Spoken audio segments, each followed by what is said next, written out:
অনেক দিন পর্যন্ত ভাবছি যে ইউটিউবে একটা চ্যানেল খুলবো অথবা ফেসবুকে একটা পেজ খুলবো, কিন্তু ভাবছি পর্যন্তই শেষ। কিন্তু আবার এও ভাবছি আমি কি ভিডিও দিব, কি ভিডিও আপলোড করব। মানুষ তো কত সুন্দর সুন্দর ভিডিও দেয়, কিন্তু আমি তো কিছুই পারি না। এইসব ভাবতে ভাবতেই আমার দিন যাচ্ছে। এরকম আমার মতো অনেকেই নিশ্চয় এইসব ভাবছেন, ভাবতে ভাবতে দিনটা পার করছেন, কিন্তু পেজ বা চ্যানেল কোনোটাই খোলা হচ্ছে না, তাই না? আসসালামু আলাইকুম বন্ধুরা, কেমন আছেন? আশা করি সবাই ভালো আছেন।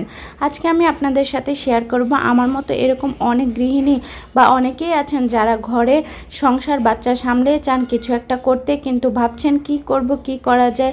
বা ফেসবুকে আর ইউটিউব যেহেতু আমাদেরকে এখন সুযোগ দিয়েছে, তাহলে ইউটিউব আর ফেসবুকে আমি কিছু করব, কিন্তু কিভাবে কি করবেন সেটা বুঝতেই পারছেন না। আমিও প্রথমে এরকমটাই ভেবেছিলাম আপনাদের মতন। আপনারা যখনই আপনাদের মনে এই ভাবনাটা আসবে, তখন কিচ্ছু না ভেবে আগেই আপনাদের চ্যানেল বা পেজ যেটাই হোক সেটা আগে খুলে ফেলবেন। তার আগে আমার ভিডিওটি যদি ভালো লাগে অবশ্যই লাইক কমেন্ট শেয়ার করে আমার পাশেই থাকবেন, কারণ আপনাদের একটা লাইক এবং কমেন্ট আমাকে নতুন নতুন ভিডিও তৈরি করতে অনেক অনুপ্রেরণা যোগায়। আর ইউটিউব থেকে দেখে থাকলে অবশ্যই সাবস্ক্রাইব করে বেল আইকনটা প্রেস করে রাখবেন, যাতে আমি ভিডিও ছাড়ার সাথে সাথে আপনার সামনে সেই ভিডিওটা পৌঁছে যায়। আর আজকে আমি আপনাদের সাথে কথা বলতে বলতে তৈরি করে নেব নুডলস। আমার বাসার ছোট বড় সকলেই পছন্দ করে, তবে বিশেষ করে বাচ্চাদের তো নুডলস খুবই প্রিয়। তো আজকে আপনাদের সাথে নুডলসটা আসলে রেসিপি শেয়ার করে কিছু নেই, এটা কম বেশি সবাই পারে। তো আপনারা যারা নতুন আছেন তারা চাইলে রেসিপিটা শিখে নিতে পারেন।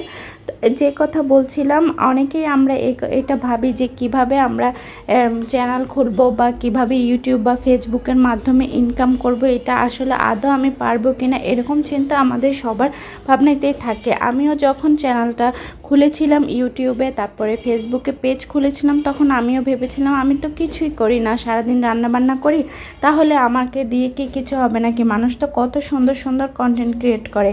তো এইটা না ভেবে আপনি যদি কিছু একটা জীবনে করতে চান বা ইনকামের কোনো একটা সোর্স করতে চান, বা তাহলে ফেসবুকে আমরা কিন্তু সারাদিন অনেকটা সময় ফেসবুকে বা মোবাইল টিপে নষ্ট করি, সেটা অহেতুক নষ্ট না করে যদি কাজ করি, তাহলে কিন্তু আমাদের সময়টাও যেমন পার হয়ে যায়, তেমনি আমাদের ভালো লাগাটাও হয়, আমাদের ক্রিয়েটিভিটিটাও কিন্তু আমরা মানুষের সামনে উপস্থাপন করতে পারি।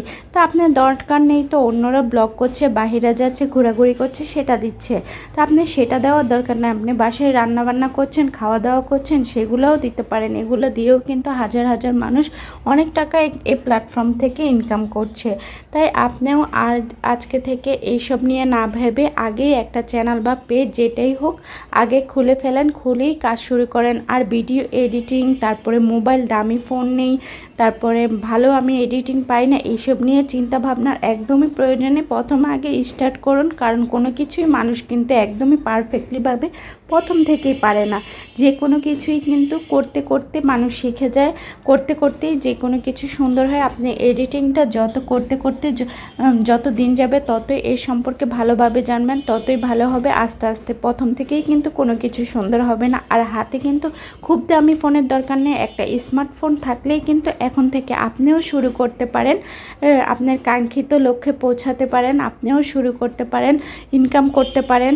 তাহলে অন্যদের মতন আপনিও পারেন সব কিছু শেয়ার করতে, কিন্তু আপনার মধ্যে সেই ইচ্ছা শক্তি আর সেই অদম্য শক্তিটা থাকতে হবে, আর ধৈর্য থাকতে হবে, যে এটা মনে মনে ভেবেই নিতে হবে যে আমি অনলাইন প্ল্যাটফর্মে সফল হব এবং এখান থেকে কিছু একটা করে দেখাবো।